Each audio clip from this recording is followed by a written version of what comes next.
Shalom. Peace, love, and light to the tribe. It's your boy, Sir Book. Man, you already know, man. We align and all that. The divine and all that. But I was thinking, right? God speaks to us in so many ways, right? Because we looking for God, right? We always looking through ourselves through reflections and ways and shit like that to really try to understand what God actually is. And really, when it comes down to it, it's really understanding of how God came down and literally showed us Himself through you, through the physical. And that's why when you pray at the end, you say, Amen. Okay? So real stuff. So one of the ways that the Most High, right, our Creator speaks to us is through our genetic coding, right? You are what you are, right? And we can break it all the way down from science and mythology from the ancients and how it related to our literal spiritual science within esoteric, texts and stuff like that. And that's why when you read it and learn it, it's always cool to get broader perspectives because you really can understand, knowledge of self. And you don't really have to follow ways and, certain spiritual community, not even spiritual community, but conscious community. You gotta watch all the conscious communities as well because they like to trap you in certain indoctrinations within your mindset.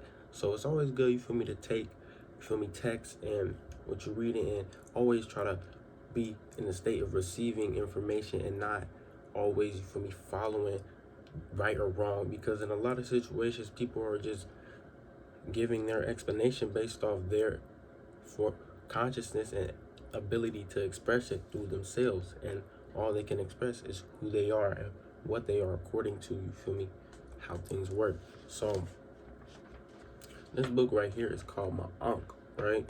I've been reading it, right? It's a pretty good book. It's the Kemetic shaman way of working the superconscious mind to improve memory, solve problems intuitively, and spiritually grow through the power of the spirit, right?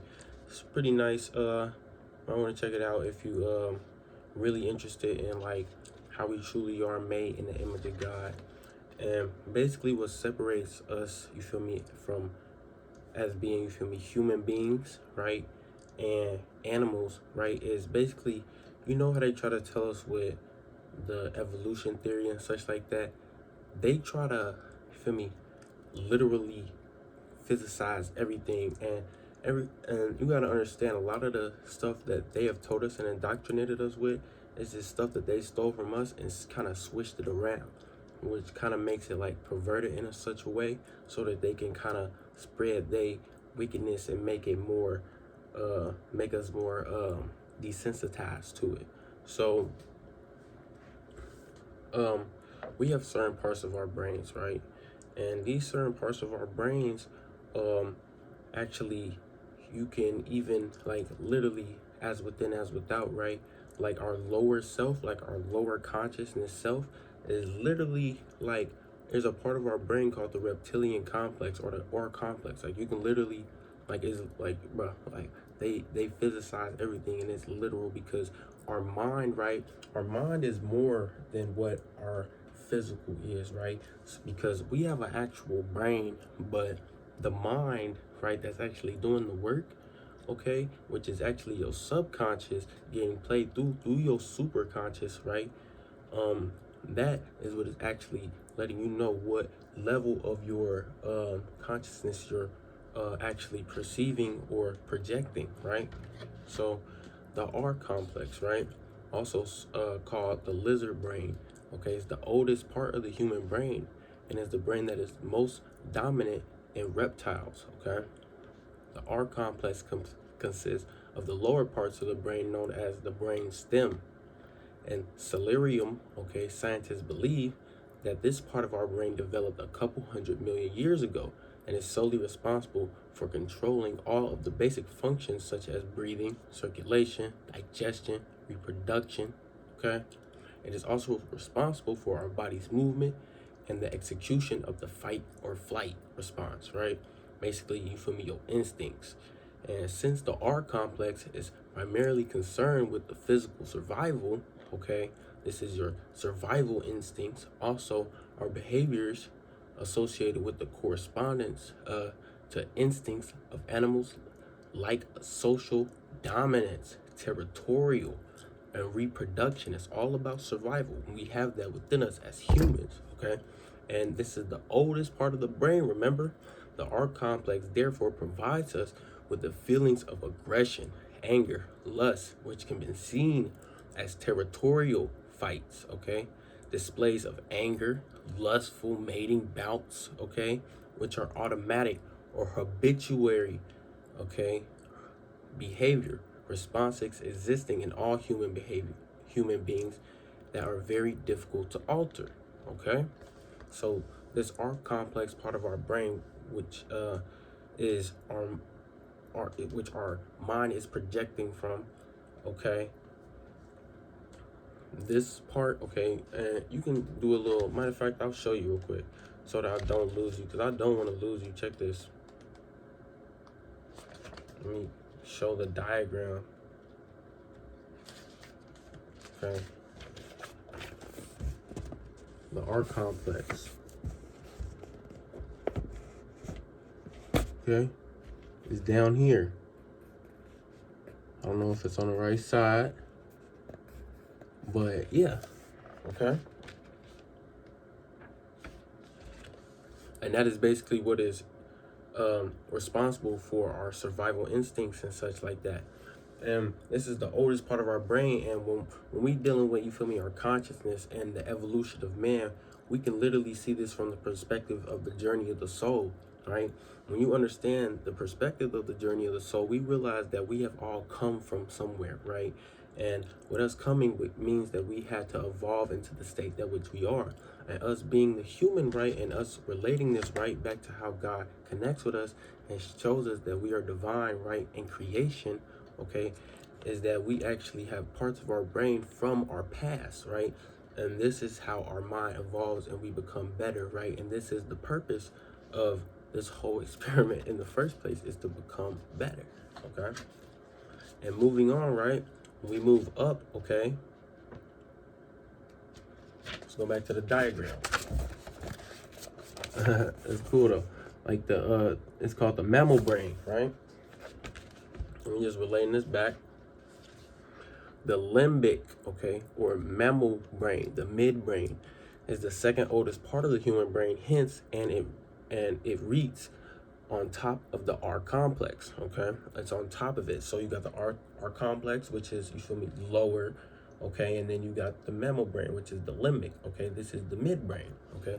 This is the second oldest part of the human brain, hence it rests on top of the R complex. Scientists believe it is evolved about 1 million years ago, and it consists of the amygdala and hippocampus, which is both necessary for assisting events with our emotions and converting information into long-term experiences, okay? The mammal brain therefore links emotional behavior, therefore inhibiting the automatic habituary response of the R complex. So this is basically your subconscious brain, which is the mammal brain. Your subconscious is habituary in nature, and it is in response of how your R complex is actually operating, okay? Your control over your R complex, or control over your lower self or your lower conscious or your lower space, right? Which is the R complex, or which is, you feel me, that reptilian brain, which is the animalistic natures of yourself, okay? Which you have evolved and came from, okay? You're better than that, you feel me? So, okay, the mammal brain is habituary, right? Subconscious. So what you feed this, right, in response, right, you can get what you feed it. So you reap what you sow, in a sense.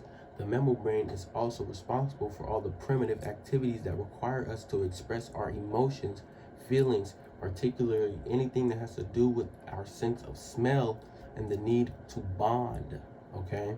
The mammal brain is what makes human beings the addition to express anger, aggression, lustful, also loving, loyal, protective, of one another, right? So this is our, you feel me, our courtesy that we have as mammal, habituary, instinctive, evolved beings can do. Because in a sense, you can see this as we have empathy for other beings, right? With being able to express things such as loyalty, protective and loving, right? We care for our dead a certain way, or we care for our dead a certain way, okay? And this is, you feel me, the habituary part of your brain, which is automatic, all right? And this, basically, all this is telling you, right, your subconscious brain, your midbrain, right, which is, in a sense, you feel me, your spiritual heart, okay, what you express, what you love to do, right? Basically, your passion, in a sense, right, what you're passionate about. This is the subconscious, and you should be programming that, right, with the neocortex, which is the new brain, right, the God brain, the superconscious, right? Okay, it is the youngest and the newest part of the brain, right? And this is why we are better than our ancestors. This is why our ancestors prayed for us to lift ourselves out of bondage, right, with these new understandings of ourselves, and breaking, you feel me, certain indoctrinations that have been placed upon us since birth that we didn't know we was getting into. So now we breaking the shackles, right, of so many codes, all right? And the neocortex, right, is the youngest and newest part of the brain. Scientists believe this part of our brain evolved some hundred thousands of years ago and rests on top of the mammal brain and constitutes 5/6 of the 5/6 of the human brain. The neocortex unique in the sense that it contains two regions, okay? One part of the process information, and the second, one part to process information, and the second to govern voluntary movement, okay? One to process information, and this is where we get into the Kundalini rising, right? And this is what this science kind of is about, right? Getting all the way up to what they're claiming in this book as the neocortex, rise into the neocortex, what would be the pineal gland, which is the higher brain, right? And don't get lost in translation, okay? When they saying like it has two functions to it, that's basically letting you know the left and right part hemisphere of your brain, because it's breaking it down even smaller. Stick with me, right? That would be the left eye and the right eye, the eye Ra, the eye Set, right? This is the angel side and the demon side, right? It's pretty deep, right? Okay. And the neocortex is unique in the sense that it contains two regions. One part that processes information, and the other to govern voluntary movement. Basically, all that's saying is one is practical, okay, and the other one is more logical, okay. One expresses more emotional based characteristics, and the other one does a more logical and perspective based expression, okay.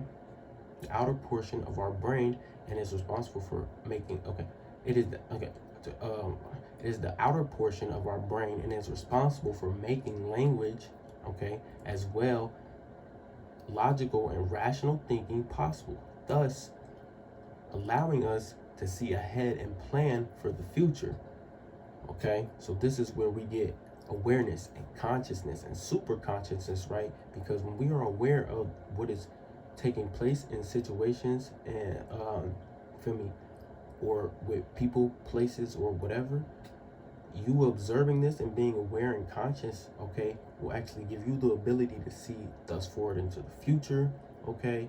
You will be able to do all kinds of things with your mind and place yourself in, you feel me, you know what I'm saying? So through the brain, human beings are able to express themselves using poetry, mathematics, music. Thus you can create things, right? You can create now. You're a creator. Most High literally made you a creator, okay? God is within you. Stop looking without. Some real stuff. Stop looking without. God is within you. And he coded you beautifully, all right? Through the brain, human beings are able to express themselves using poetry, mathematics, okay, music, athletics, because this part of the brain is responsible for development of human language and symbols, right? This is the creative spark, right? This is the twinkle in your eye, right? This is what makes you uniquely special, because we all came from that one source, right? Most High, right? We all came from source, and we all are individual and unique on our own. And when you come to, you feel me, that realization within self, I mean, you on your way. Okay, without becoming a master on the project, think of this way: of the reptilian brain is the brain of the dinosaurs, alligators, and snakes, right? This would be, feel me, more survival animals, but you got to think about it. Dinosaurs and reptilians and alligators and snakes, these type of entities and beings, right, have been here literally the longest. Like dinosaurs, the planet is made for beings like this to thrive, okay? And with you having this instinctual part of your brain, which will be considered your lower self, right? When you understand that you have this in order to become, you feel me, that higher self, right? Which will be in a Kemetic shaman way. In this book kind of represented it as Set being your lower self, and Osiris or Osar, right, being your higher self, okay? Which would be, for me, the new brain in a new complex. But let's continue reading. The reptilian brain is a part of the brain, alligators, okay, snake, okay, and then the mammal brain is the brain of dogs and cats, while the neocortex is a part of the brain that is apes and humans, right? So we could say that the mammal brain, right, dogs and cats actually are spiritual beings as well, just like reptilian beings are spiritual in the sense that they're instinctual, but it's on kind of a lower vibrate. They can't tap into the same stuff that a dog and a cat can tap in, but a dog and a cat can still, in a sense, be aware of the stuff that an alligator or a dinosaur, they're kind of, you know what I'm saying? So a mammal brain, dog and a cat, while the neocortex is part of the brain of both apes and humans, right? This would be mammals, right? Things that walk up on 2 feet, all right? Things that have the ability to be able to interpret and to create, right?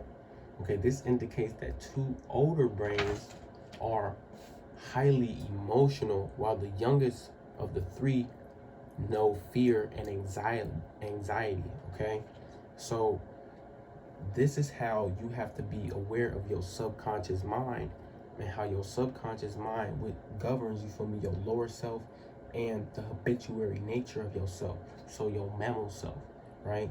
Your subconscious mind, right? If you are subconsciously programming yourself with these lower influences and lower habituary natures, right, then thus you are cutting yourself off from your higher self and thriving and living and, feel me, having your experience within a lower perspective of yourself, right? It's saying, so like the youngest of the 3 doesn't know any fear and anxiety, right? This is your higher self, right? God is always within you. But if you know God is within you, what are you afraid of, right? And God is a part of you. You are a piece of this, right? You are, you know what I'm saying? So you don't have no reason to have fear or anxiety. And when you're able to come to fruition with that, right, it is totally intuitive and inspirational, hence the higher brain functions, right? This is that Kundalini rising, right? This is that coming to enlightenment, okay? So from a psychological perspective, it motivates us to reach for the double cheeseburger with the butter, right? So our lower self, right, this is basically telling us, right, it is habituary, right, for us to reach for like a cheeseburger or something like that wouldn't necessarily be good for us, or a buttered grilled cheese, right, instead of like sticking to like a diet or some shit. That would be our lower reptilian mammal habituary nature, right? When we learn discipline, right, and focus and tunnel vision, right, then you can tap more into your new brain, right, which is your superconscious, which gives you the ability to create, right, which gives you the ability to be the person who says, I'm gonna program my subconscious mind. I'm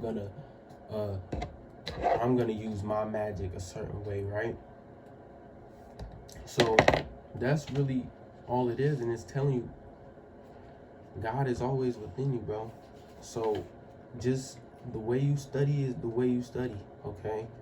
And the subconscious mind is very, very sensitive in the sense that it's already emotionally stimulated, okay? So when you're dealing with your emotions and stuff like that, you have to be very aware of why things are making you feel a certain way, right? And once you're able to be aware of why things make you a certain way, I mean, you're able to understand, you feel me, situations and act accordingly to what is literally going to be good for you, because now you have been consciously sparked and aware of the situation. You're able to make better decisions based on yourself. And this is where discipline comes in, right? Once you become disciplined, okay, with yourself, disciplined with, you feel me, your habits and what you habitually do right now, right, you are in control of your own mind. You have broke the indoctrination that was given to you. You have now risen from their lower consciousness and kundalini rise, right, to your pineal gland, which sparked your mind, right, into all the things that you can create for the world and for yourself, okay? You have made it, right? So that's all I got for y'all. I hope you enjoyed the video. But on some real stuff, right? Take control of your mind back, okay? Because the influences are high, and we dealing with a whole bunch of distractions here and there. And one of the things that I'm seeing, like with my experience, and I'm pretty young, right? I'm only 21 years old, but I'm noticing like the energy is being really high, you know, right now with, you know, how it is election time, right?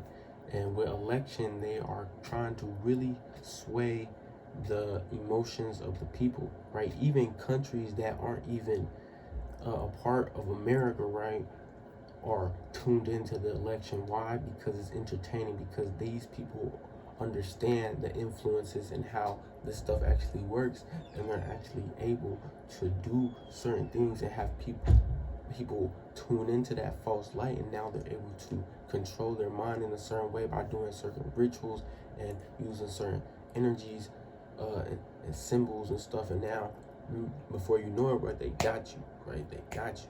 So you being aware of the nature of other people, the nature of yourself, and the nature of your environment, right? This is how you can tap into, you feel me, that God consciousness, and that what people are calling Christ consciousness as well, right? Your higher self. Because we always trying to get high. We always trying to get to our higher selves, you feel me? So yeah, that's how we do that. So on some real stuff, you know, I appreciate everybody who stayed to the end on some real stuff. I'm gonna try to make more videos. Let me know if y'all appreciate the longer videos, because sometimes I don't always have time to make, you feel me, the traditional videos every other day. So I'm gonna be really, because I'm deep in my studies right now, and I got a lot going on. A lot of stuff is changing and shifting. I'm really like growing. So you know, it's a lot of motion and movement in my life, and really YouTube is kind of like a getaway from all that. And you know, really I just want to continue things in a more positive notion, and I want to be more in with the audience, you know, more tapped in with the audience. So you feel me, comment, you feel me, some suggestions or some videos or whatever in the bottom. It's your boy Surfer, but you already know I'm out.